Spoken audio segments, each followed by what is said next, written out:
السلام عليكم، كي دايرين الاخوان؟ كلشي مزيان هانين. عندنا اليوم واحد 6 ديال المنتوجات كما كتشوفوا، غندوزوهم بالخف. يلا تبعوا معايا الفيديو على بركة الله.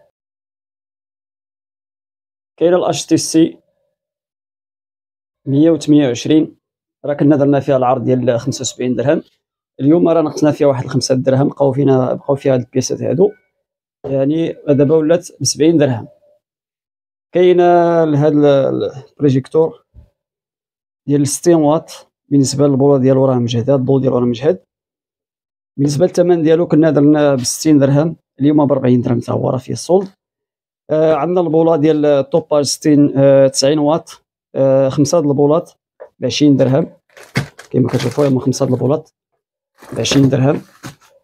وعندنا هاد العصاره هذه الاش ايكغيك 999، كما كتشوفوا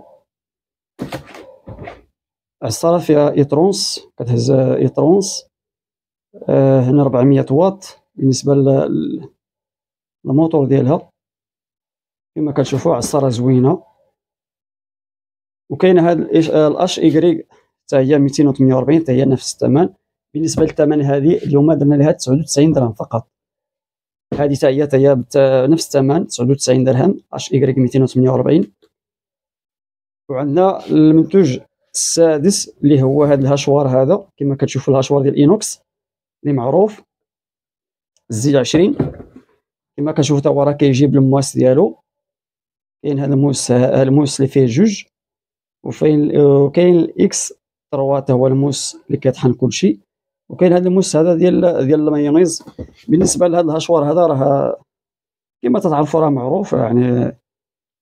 بالنسبه للثمن ديالو، بالنسبه للواط نسينا ما ذكرنا الواط 800 واط، هو كيهز حتى 2 يطرو.